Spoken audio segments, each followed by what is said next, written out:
Use a crepe myrtle that is house dried.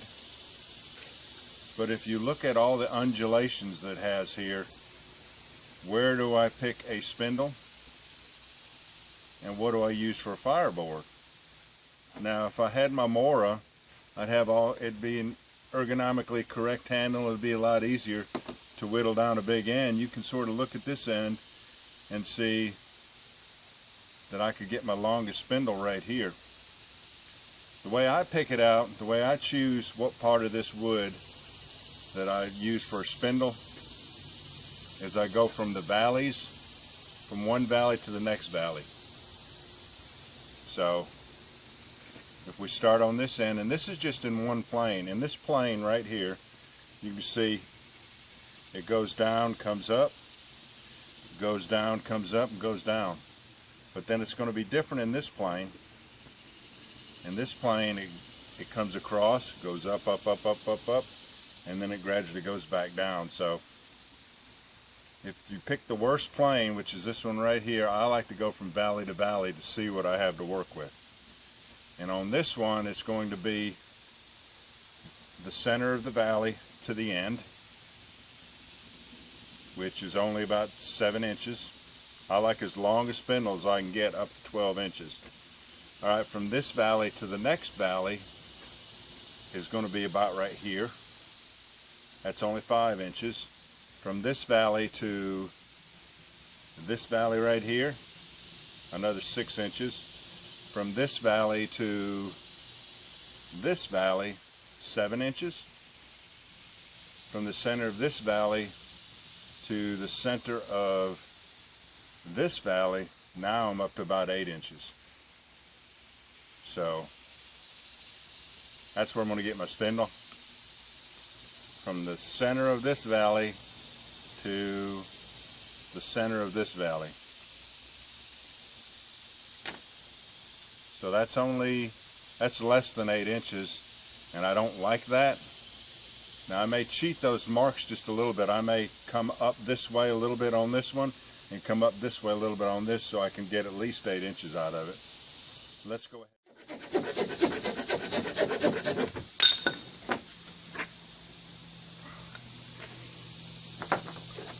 And as you see, it's still pretty wavy. It's still pretty undulating. So the first thing we want to do, we don't have to worry about a fireboard, because after we whittle this down, we should be able to get a fireboard out of this thick end very easily. First thing you want to do, though, is to find the worst side and start coming up with 4 square sides.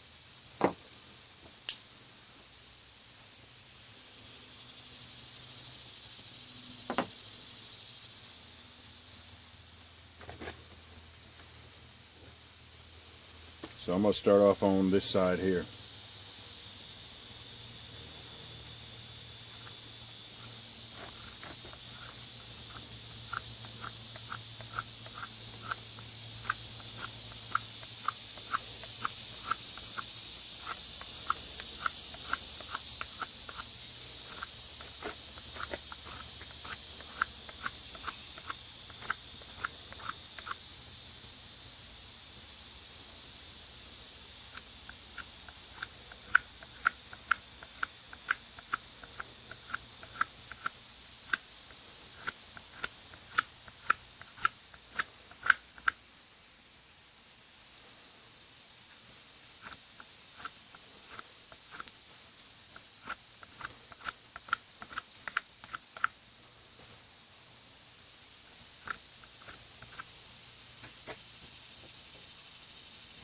Ain't bad.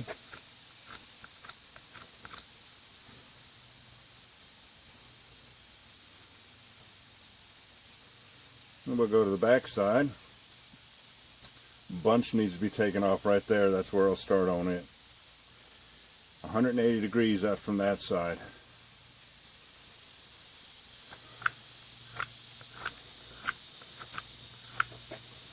Kind of trying to catch the shavings because I want to use them when we go to make the fire.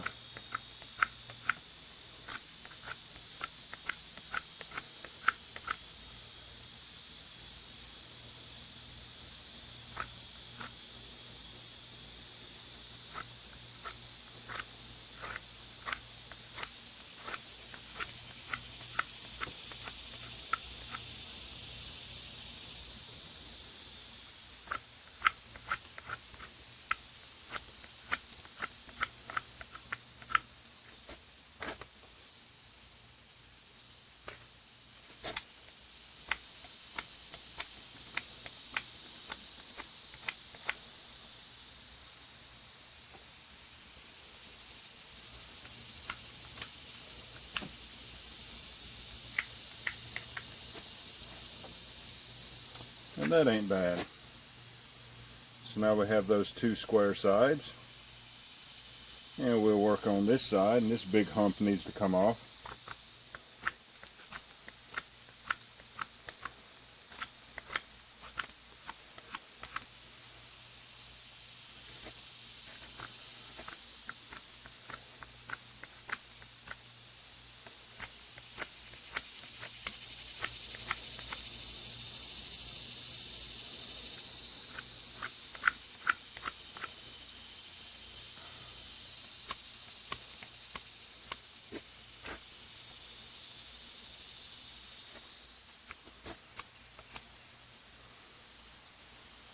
And then this last side.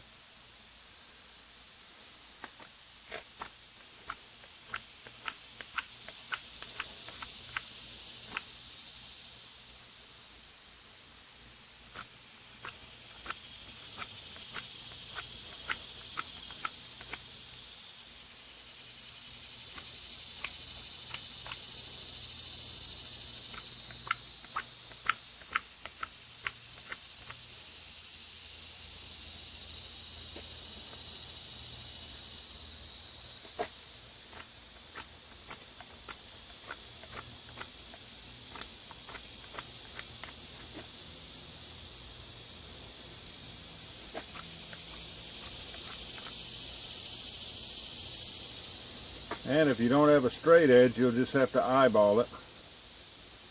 There's 4 square sides. Now we're going to take the corners off and try to make it round.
The Victorinox Fieldmaster is doing a good job.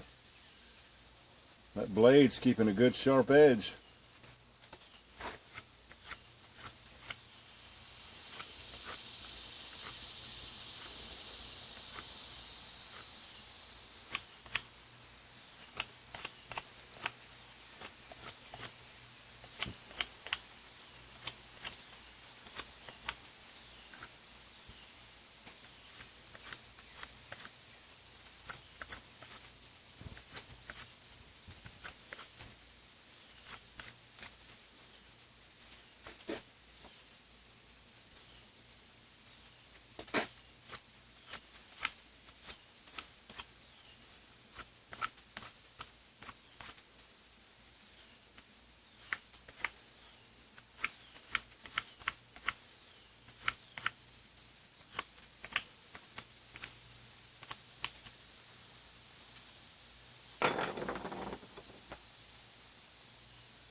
That ain't bad.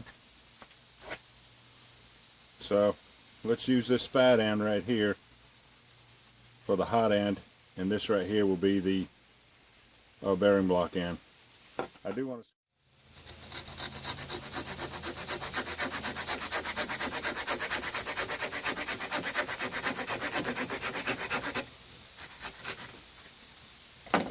Now that's square enough to go ahead and make a hot end and a bearing block end. I'll start off with the bearing block end.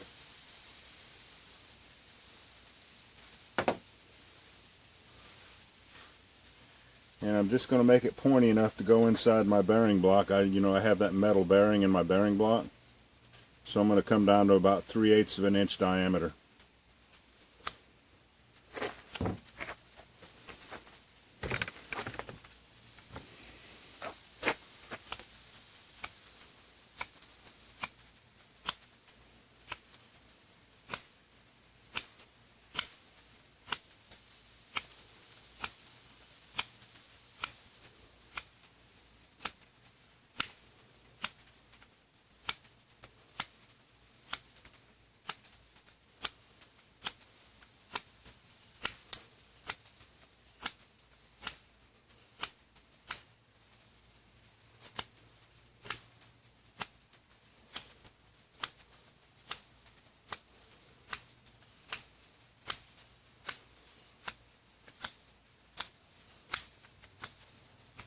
And before you get too close to 3/8, you want to check it for center line. Let me get over here so we can look at it.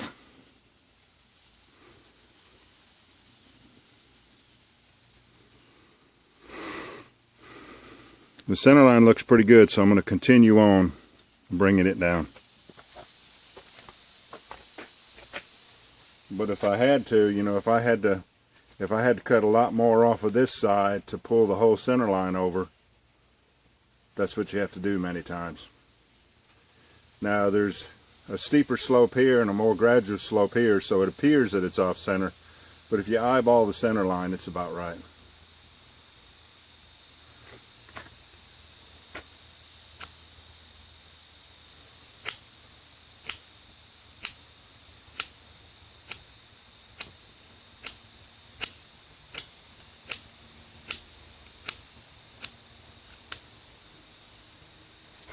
And that should go into my bearing block nicely.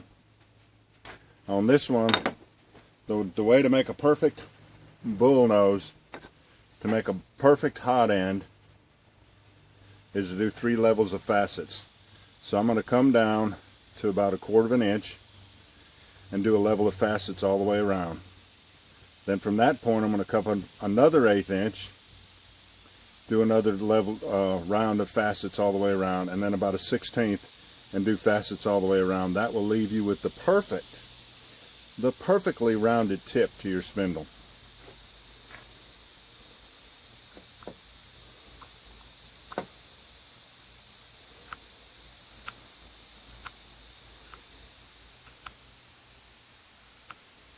And it's always helpful to start off round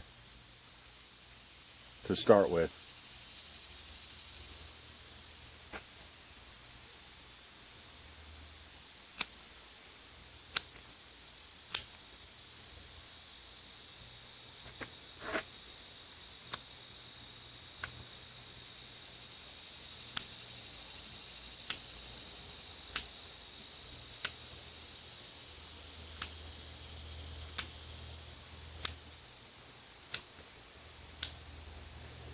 Alright, coming up 1/8 inch.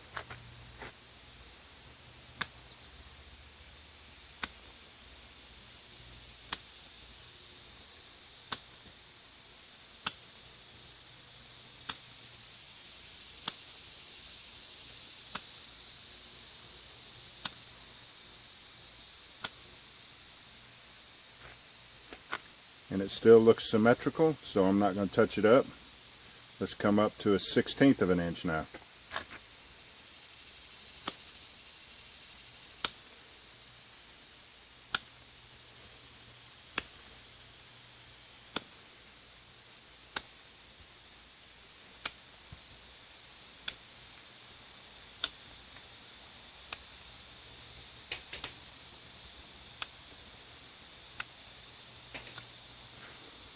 Now I'll look down on that and touch it up as I need to. That looks like a high spot right there.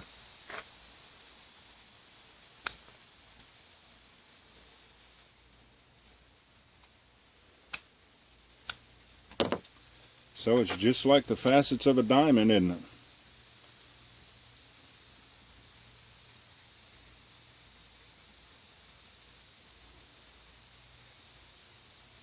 But our spindle is done. Let's do a fireboard.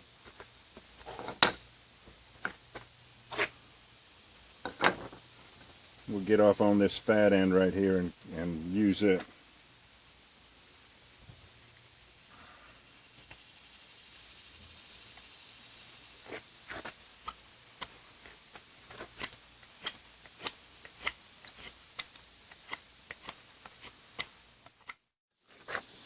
Alright, we're done.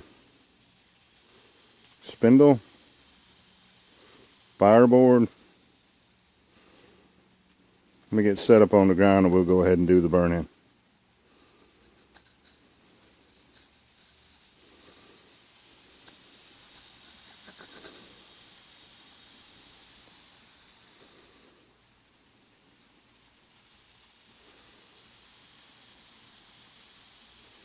Always trying to get the perfect shot. It's hard to do.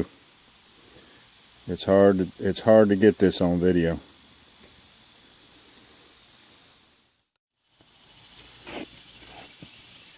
Didn't that spindle turn out nice from that crooked crepe myrtle branch? That might be a little bit too big to go in here. Let's see. Yeah, I'll have to take it down just a little bit.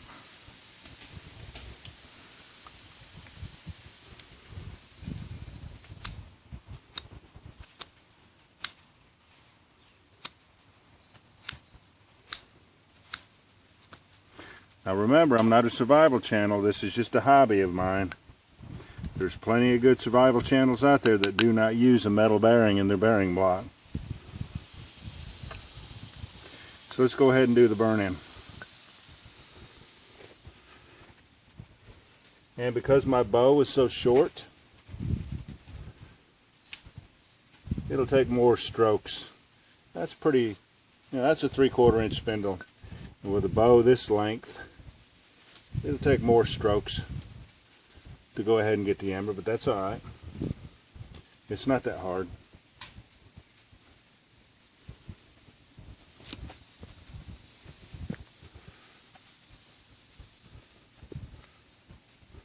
If I don't tuck my shoelaces, they'll end up wrapped around this string right here.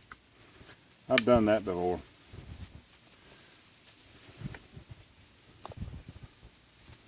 Let me take this stuff out of my pocket.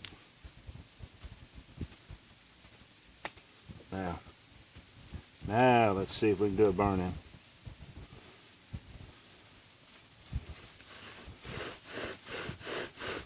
I'm having to hold it at an angle because my board's not really sitting flush. Crepe myrtle is great for bow drill set.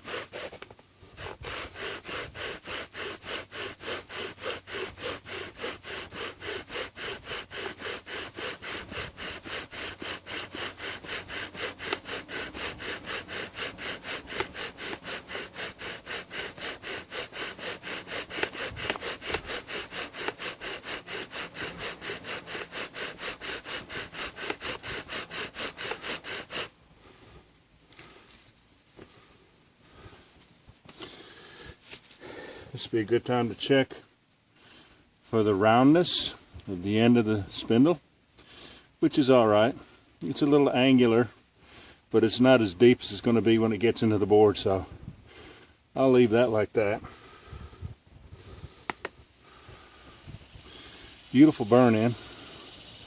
Let's cut the notch.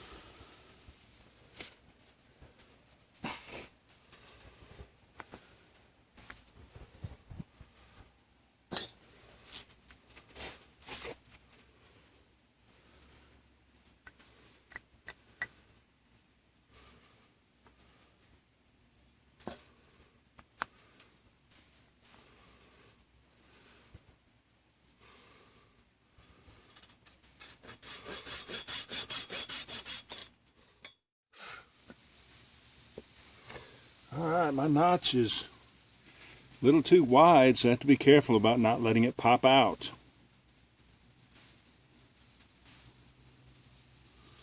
I think I will go ahead and narrow up, cut down on the diameter of that.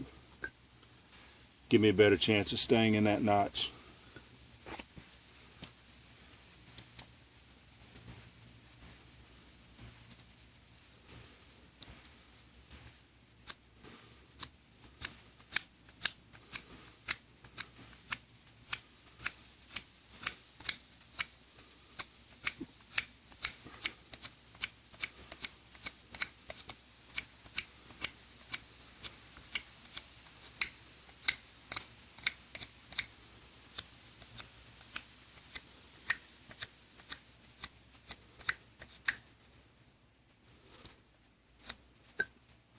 Now let's go for the ember. This should not be too difficult.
Plenty big enough ember, isn't it?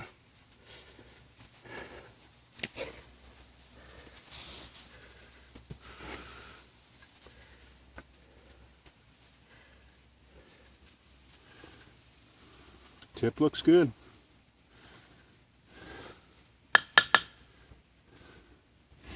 Still plenty more embers in that divot. Okay.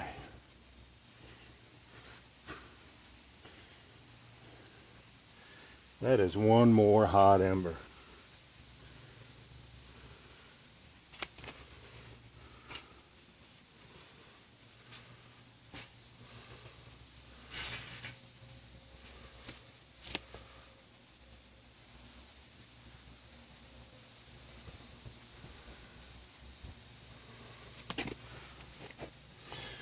Pine needles as usual.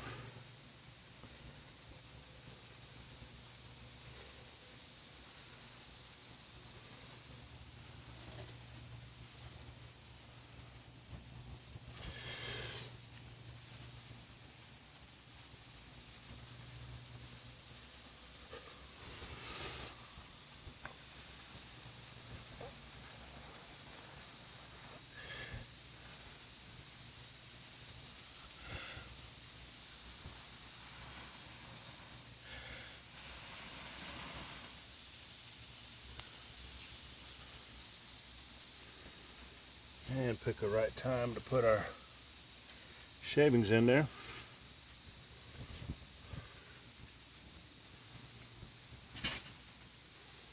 Alright, that turned out beautifully. You can take a crooked stick, something that seems like there's too many undulations in it. You're never going to be able to get a long enough spindle out of it. And if you pick from valley to valley, you might be surprised to find that indeed there is something you can work with that's not going to require a lot of whittling.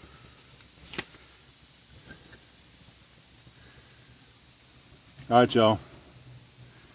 I appreciate you joining me on this one. We'll catch you on the next one.